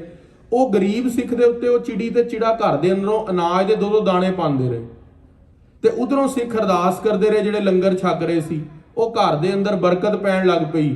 ਉਹ ਗਰੀਬ ਤੋਂ ਬੜਾ ਅਮੀਰ ਹੋ ਗਿਆ ਤੇ ਘਰ ਬੜਾ ਵੱਡਾ ਬਣਾ ਲਿਆ। ਤੇ ਇੱਕ ਦਿਨ ਘਰ ਲਈ ਕਹਿੰਦੀ ਹੈ ਘਰ ਦੇ ਅੰਦਰ ਘੋਂਸਲਾ ਕਿਉਂ ਹੈ? ਵੀ ਅੱਛਾ ਨਹੀਂ ਲੱਗਦਾ, ਰਿਸ਼ਤੇਦਾਰ ਆਉਂਦੇ ਨੇ, ਉਹਨਾਂ ਨੇ ਨਾ ਉਹ ਘੋਂਸਲਾ ਢਾ ਦਿੱਤਾ। ਆਖਣਾ ਕਰੋ ਸਤਨਾਮ ਸ੍ਰੀ ਵਾਹਿਗੁਰੂ। ਜਿਹੜੇ ਨੈਸਟ ਦੇ ਅੰਦਰ ਚਿੜੀ ਤੇ ਚਿੜਾ ਜਾ ਕੇ ਅਨਾਜ ਦਾ ਦਾਣਾ ਪਾਉਂਦੇ ਸੀ ਉਹ ਢਾ ਦਿੱਤਾ। ਹੁਣ ਕੀ ਹੋਣ ਲੱਗ ਪਿਆ? ਦਸਵੰਧ ਬੰਦ, ਗੁਰੂ ਦੀ ਬਖਸ਼ਿਸ਼ਾਂ ਖਤਮ, ਕਿਉਂਕਿ ਬਖਸ਼ਿਸ਼ਾਂ ਨਾਲ ਖੇਡ ਬਣਦੀ ਹੈ। ਤੇ ਐਸੀ ਖੇਡ ਹੋਈ, ਫੇਰ ਦੁਬਾਰਾ ਗਰੀਬ ਹੋ ਗਿਆ। ਉਹ ਚਿੜਾ ਤੇ ਚਿੜੀ ਫਿਰ ਵਾਪਸ ਆਏ, ਉਹਨਾਂ ਨੇ ਦੇਖਿਆ ਵੀ ਇਹ ਤੇ ਵਿਚਾਰਾ ਫੇਰ ਗਰੀਬ ਹੋ ਗਿਆ, ਉਹਨਾਂ ਨੂੰ ਤਰਸ ਆ ਗਿਆ। ਕੋਈ ਸਾਧੂ ਇੱਕ ਦਿਨ ਮਹਾਤਮਾ ਕਮਾਈ ਵਾਲੇ ਆਏ, ਉਹਨਾਂ ਨੇ ਦੱਸਿਆ ਵੀ ਤੁਹਾਡੇ ਘਰ ਦੇ ਅੰਦਰ ਇੱਕ ਹੌਸਲਾ ਸੀ, ਉਹ ਦਸਵੰਧ ਗੁਰੂ ਰਾਮਦਾਸ ਦੇ ਲੰਗਰਾਂ 'ਚ ਪੈਂਦਾ ਸੀ, ਤਾਂ ਕਰਕੇ ਤੁਹਾਡੇ ਘਰ 'ਚ ਬਰਕਤ ਪੈਂਦੀ ਸੀਗੀ, ਬਖਸ਼ਿਸ਼ਾਂ ਮਿਲਦੀਆਂ ਸੀਗੀਆਂ, ਉਸ ਕਰਕੇ ਤਾਂ ਤੁਹਾਡੇ ਘਰ ਦੀ ਚੜ੍ਹਦੀ ਕਲਾ ਸੀ, ਉਹ ਬਖਸ਼ਿਸ਼ਾਂ ਬੰਦ ਹੋਈਆਂ ਤੇ ਫੇਰ ਢਹਿੰਦੀ ਕਲਾ ਹੋ ਗਈ। ਖਾਲਸਾ ਜੀ, ਅਸੀਂ ਵੀ ਸਾਰੇ ਇੱਥੇ ਆਏ ਆ ਨਾ, ਇੱਕ ਗੱਲ ਆਪਣੇ ਦਿਲ ਤੇ ਹੱਥ ਰੱਖ ਕੇ ਦੱਸੋ, ਸਾਡੇ ਮਾਤਾ ਪਿਤਾ ਨੇ, ਸਾਡੇ ਦਾਦੇ ਪਰਦਾਦਿਆਂ ਨੇ ਬੜੀ ਚੰਗੀ ਕਮਾਈ ਕੀਤੀ ਹੈ, ਤਾਂ ਸਾਨੂੰ ਇਸ ਧਰਤੀ ਦੇ ਉੱਤੇ ਆ ਕੇ ਸਾਫ਼ ਹਵਾ, ਪਾਣੀ, ਖਾਣ ਨੂੰ ਹਰ ਪਦਾਰਥ ਮਿਲਿਆ। ਇਹ ਉਹਨਾਂ ਨੇ ਗੁਰੂ ਰਾਮਦਾਸ ਦੇ ਲੰਗਰਾਂ 'ਚ ਲੰਗਰ ਪਾਇਆ ਸੀ, ਗੁਰੂ ਨਾਨਕ ਦੇ ਲੰਗਰਾਂ 'ਚ, ਉਹਦਾ ਸਾਨੂੰ ਫਲ ਮਿਲ ਰਿਹਾ। ਜੇ ਅਸੀਂ ਪਾਵਾਂਗੇ ਅੱਗੇ ਗਾਹਾਂ ਬੱਚਿਆਂ ਨੂੰ ਮਿਲੇਗਾ।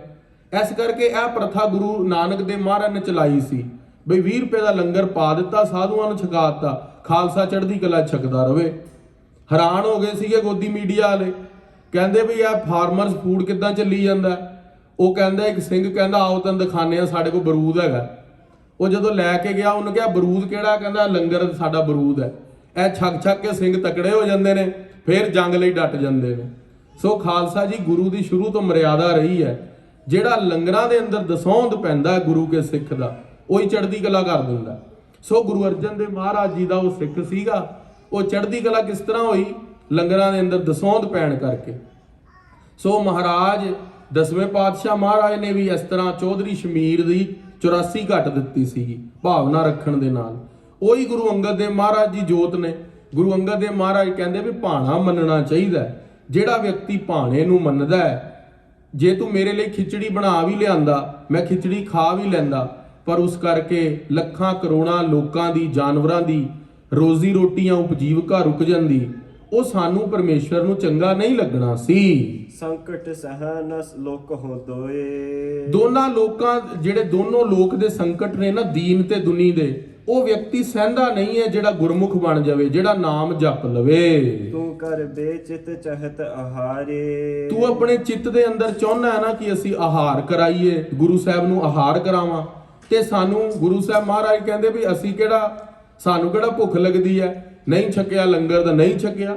ਗੁਰੂ ਤੇਗ ਬਹਾਦਰ ਸਾਹਿਬ ਨੇ ਜਦੋਂ ਮੱਘਰ ਸੁਦੀ ਪੰਚਮੀ ਨੂੰ ਆਪਣੀ ਸ਼ਹਾਦਤ ਦਿੱਤੀ ਹੈ 1675 ਨੂੰ, ਤੇ ਔਰੰਗਜ਼ੇਬ ਨੇ ਪਾਤਸ਼ਾਹ ਨੂੰ ਕਿੰਨੇ ਦਿਨ ਭੁੱਖਾ ਰੱਖਿਆ, ਗੋਲ ਅੰਡੇਕਾਰ ਦੇ ਜੇਲ੍ਹ ਦੇ ਅੰਦਰ, ਜਿਹਦੇ ਅੰਦਰ ਸੂਈਆਂ ਲੱਗੀਆਂ ਸੀ। ਮਹਾਰਾਜ ਨੇ ਕਿਹੜਾ ਕੁਝ ਖਾਇਆ। 5ਵੇਂ ਪਾਤਸ਼ਾਹ ਦੀ ਸ਼ਹਾਦਤ ਹੋਈ ਲਾਹੌਰ ਵਿਖੇ ਡੇਰਾ ਸਾਹਿਬ, ਮਹਾਰਾਜ ਨੇ 5 ਦਿਨ ਕੁਝ ਨਹੀਂ ਖਾਇਆ। ਗੁਰੂ ਸਾਹਿਬ ਮਹਾਰਾਜ ਕਹਿੰਦੇ ਵੀ ਸਾਨੂੰ ਤੂੰ ਸਰੀਰ ਸਮਝੀ ਬੈਠਾ, ਅਸੀਂ ਤਾਂ ਸਰੀਰ ਤੋਂ ਪਰੇ ਹਾਂ।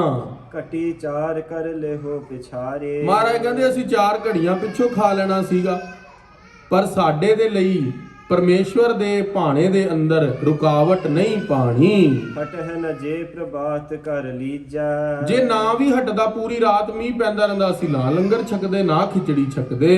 ਤਰਹੁ ਨ ਚਿੰਤਾ ਆਨੰਦ ਕੀਜੈ। ਤੇ ਚਿੰਤਾ ਨਹੀਂ ਕਰਨੀ, ਆਨੰਦ ਵਿੱਚ ਰਹਿਣਾ ਹੈ। ਸਤਿਗੁਰ ਅਰਪਬ ਜਥਾ ਰਜਾਏ। ਸੱਚੇ ਪਾਤਸ਼ਾਹ ਮਹਾਰਾਜ ਕਹਿੰਦੇ ਵੀ ਸਾਨੂੰ ਤੇਰੀ ਭਾਵਨਾ ਨੇ ਰਜਾ ਦੇਣਾ ਹੈ। ਭਾਵਨੀ ਭਗਤ ਪਾਏ ਕੌਡੀ ਅਗਰ ਭਾਗ ਰੱਖੈ, ਤਾਹੇ ਗੁਰੂ ਸਰਬ ਨਿਧਾਨ ਦਾਨ ਦੇਤਾ। ਗੁਰੂ ਕੋਈ ਉਹਦਾ ਭੁੱਖਾ ਥੋੜੀ ਹੈ। ਗੁਰੂ ਮਹਾਰਾਜ ਤੇ ਭਾਵਨਾ ਦੇ ਭੁੱਖੇ ਨੇ। ਤੇਰੀ ਭਾਵਨਾ ਸੀਗੀ ਹਿਰਦੇ ਦੇ ਅੰਦਰ ਪ੍ਰਸ਼ਾਦਾ ਖਿਚੜੀ ਛਕਾਉਣੀ ਹੈ, ਅਸੀਂ ਉਹਦੇ ਨਾਲ ਹੀ ਰੱਜ ਗਏ। ਤਿਸ ਪਰ ਰਾਜੀ ਰਹਿਣ ਸਦਾਏ। ਸੱਚੇ ਪਾਤਸ਼ਾਹ ਕਹਿੰਦੇ ਅਸੀਂ ਸਿੱਖਾਂ ਦੀ ਭਾਵਨਾਵਾਂ ਦੇ ਉੱਤੇ ਖੁਸ਼ ਹਾਂ। ਕਈ ਵਾਰੀ ਸਾਡਾ ਦਿਲ ਹੁੰਦਾ ਨਾ ਵੀ ਗੁਰਦੁਆਰੇ ਆਈਏ, ਪਰ ਸਾਧਨ ਨਹੀਂ ਹੁੰਦਾ ਆਉਣ ਦਾ। ਉਹ ਗੁਰੂ ਮਹਾਰਾਜ ਨੂੰ ਤੇਰੀ ਭਾਵਨਾ ਪ੍ਰਵਾਨ ਹੈ, ਉਹ ਜਿਹੜਾ ਤੇਰਾ ਪ੍ਰੇਮ ਹੈ। ਪਰ ਇੱਥੇ ਆ ਕੇ ਕੁੜੀ ਜਾਣਾ ਵੀ ਜਲਦੀ ਛੇਤੀ ਘਰ ਚਲੀਏ, ਘਰ ਬਹੁਤ ਕੰਮ ਪਏ ਨੇ, ਉਹ ਨਹੀਂ ਪ੍ਰਵਾਨ ਗੁਰੂ ਨੂੰ। ਜਦੋਂ ਤੂੰ ਗੁਰੂ ਕੋਲ ਆ ਗਿਆ, ਫਿਰ ਆਤਮ ਸਮਰਪਣ ਕਰ ਦੇ ਬਈ ਮਹਾਰਾਜ ਆ ਹੁਣ ਤੁਹਾਡਾ ਸਮਾਂ ਹੈ। ਮੁੱਖ ਧਰਮ ਸਿੱਖੀ ਕੋ ਇਹੀ। ਸੱਚੇ ਪਾਤਸ਼ਾਹ ਗੁਰੂ ਅੰਗਦ ਦੇਵ ਜੀ ਕਹਿੰਦੇ ਸਿੱਖੀ ਦਾ ਸਭ ਤੋਂ ਪਹਿਲਾ ਅਸੂਲ ਪਤਾ ਕੀ ਹੈ? ਭਾਣਾ ਮੰਨਣਾ। ਜਿਹੜਾ ਵਿਅਕਤੀ ਭਾਣਾ ਮੰਨਦਾ ਮਿੱਠਾ ਕਰਕੇ, ਉਹ ਸਾਨੂੰ ਚੰਗਾ ਲੱਗਦਾ ਹੈ। ਜੋ ਤਾਰ ਹੈ ਸਿੱਖ ਗੁਰੂ ਸਨੇਹੀ। ਸੱਚੇ ਪਾਤਸ਼ਾਹ ਮਹਾਰਾਜ ਕਹਿੰਦੇ ਉਸ ਨੂੰ ਗੁਰੂ ਸਾਹਿਬ ਮਹਾਰਾਜ ਤਾਰ ਦਿੰਦੇ ਨੇ ਜੋ ਭਾਣਾ ਮੰਨਦਾ ਹੈ। ਜਿਮ ਪਤ व्रता ਇਸਤਰੀ ਲੱਛਣ। ਜਿਸ ਤਰ੍ਹਾਂ ਇੱਕ ਪਤੀ ਵਰਤਾ ਇਸਤਰੀ ਹੁੰਦੀ ਹੈ ਨਾ, ਉਸਨੇ ਆਪਣੇ ਪਤੀ ਤੋਂ ਇਲਾਵਾ ਹੋਰ ਕੋਈ ਨਹੀਂ ਚੰਗਾ ਲੱਗਦਾ, ਭਾਵੇਂ ਉਹ ਸੋਹਣਾ ਹੋਵੇ। ਉਸੀ ਪ੍ਰਕਾਰ ਜਿਹੜਾ ਭਗਤ ਵਾਹਿਗੁਰੂ ਅਕਾਲ ਪੁਰਖ ਦੇ ਭਾਣੇ ਨੂੰ ਮੰਨਦਾ ਹੈ, ਪਰਮੇਸ਼ਵਰ ਦੀ ਨਿਗਾਹ ਦੇ ਅੰਦਰ ਉਹ ਪਤੀ ਵਰਤਾ ਇਸਤਰੀ ਹੈ। ਪਿਤ ਪਤ ਆਗਿਆ ਮਹਿ ਸੁਖੀ ਵਿਚਛਣ। ਜਿਹੜੀ ਉਹ ਇਸਤਰੀ ਹੈ ਉਹ ਆਪਣੀ ਪਤੀ ਦੀ ਆਗਿਆ ਦੇ ਅੰਦਰ ਖੜੀ ਰਹਿੰਦੀ ਹੈ ਦਿਨ ਰਾਤ। ਪ੍ਰਭ ਆਗਿਆ ਮਹਿ ਤਥਾ ਸਦੀਵਾ। ਪ੍ਰਭੂ ਦੀ ਆਗਿਆ ਦੇ ਅੰਦਰ ਉਹ ਸਦੀਵ ਦਿਨ ਰਾਤ ਖੜੀ ਰਹਿੰਦੀ ਹੈ। ਰਹੁ ਰਾਜ਼ੀ ਬਨ ਗੁਰਮੁਖ ਜੀਵਾ। ਤੇ ਰਾਜ਼ੀ ਰਹਿੰਦੀ ਹੈ ਪਰਮਾਤਮਾ ਦੀ, ਜੋ ਉਹਦੇ ਪਤੀ ਨੇ ਕਹਿਤਾ ਉਹ ਠੀਕ ਹੈ। 7 ਬਚਨ ਜਿਸ ਤਰ੍ਹਾਂ ਪਤੀ ਨੇ ਕਹਿਤਾ ਨਾ, ਉਹ 7 ਬਚਨ ਕਹਿੰਦੀਆਂ ਨੇ ਚੰਗੀ ਇਸਤਰੀਆਂ। ਤੇ ਕਈ ਇੱਕ 10ਵੇਂ ਪਾਤਸ਼ਾਹ ਦੇ ਚਰਿਤਰਾਂ ਦੀ ਕਥਾ ਯਾਦ ਆ ਗਈ, ਭੋਗ ਪਾ ਲਈ ਤੇ ਉਹ ਚਲੋ ਫੇਰ ਕਿਸ ਦਿਨ ਵਿਚਾਰ ਕਰਾਂਗੇ। ਅੱਜ ਸਮੇਂ ਦੇ ਲਿਹਾਜ਼ ਦੇ ਨਾਲ ਸਮਾਪਤੀ ਹੈ। ਗੁਰੂ ਅੰਗਦ ਦੇਵ ਮਹਾਰਾਜ ਭਾਈ ਜੀਵਾ ਜੀ ਨੂੰ ਸਮਝਾ ਰਹੇ ਨੇ ਵੀ ਜਿਹੜਾ ਭਾਣਾ ਹੈ ਪਰਮੇਸ਼ਵਰ ਦਾ, ਉਹ ਮਿੱਠਾ ਕਰਕੇ ਕਿਸ ਤਰ੍ਹਾਂ ਮੰਨਣਾ ਚਾਹੀਦਾ ਹੈ। ਵਾਹਿਗੁਰੂ ਸਿਮਰਨ ਕਰਕੇ ਤੇ ਪਰਮਾਤਮਾ ਦੇ ਹਰ ਇੱਕ ਹੁਕਮ ਨੂੰ ਸਿਰ ਮੱਥੇ ਤੇ ਸੱਚ ਕਰਕੇ ਮੰਨਣਾ ਚਾਹੀਦਾ ਹੈ। ਇੰਨੇ ਕੁ ਬਚਨ ਖਾਲਸਾ ਜੀ ਪ੍ਰਵਾਨ ਕਰਨੇ। ਸਮਾਪਤੀ ਦਾ ਸਤੋਤਰ ਪੜ੍ਹੀਏ ਜੀ। ਵਿਸਰਨਾ ਹੀ ਦਾਤਾਰ, ਵਿਸਰਨਾ ਹੀ ਦਾਤਾਰ, ਵਿਸਰਨਾ ਹੀ ਦਾਤਾਰ, ਵਿਸਰਨਾ ਹੀ ਦਾਤਾਰ। ਆਪਣਾ ਨਾਮ ਦੇਹੋ, ਆਪਣਾ ਨਾਮ ਦੇਹੋ, ਆਪਣਾ ਨਾਮ ਦੇਹੋ, ਆਪਣਾ ਨਾਮ ਦੇਹੋ। ਗੁਣ ਗਾਵਾਂ ਦਿਨ ਰਾਤ, ਗੁਣ ਗਾਵਾਂ ਦਿਨ ਰਾਤ, ਗੁਣ ਗਾਵਾ ਦਿਨ ਰਾਤ, ਗੁਣ ਗਾਵਾ ਦਿਨ ਰਾਤ। ਨਾਨਕ ਚਾਓਏ ਹੋ, ਨਾਨਕ ਚਾਓਏ ਹੋ, ਨਾਨਕ ਚਾਓਏ ਹੋ, ਨਾਨਕ ਚਾਓਏ ਹੋ। हे गोविंद हे गोपाल हे दयाल लाल, प्राणनाथ नाथ सखे दीन दर्द निवार। हे समराथे अगम पूर्ण मोहे मया धार, अंधकूप महाभयान नानक पार उतार। आए प्रभ शरणागति कृपा निध दयाल, एक अखर हर मन बस्त नानक होत निहाल।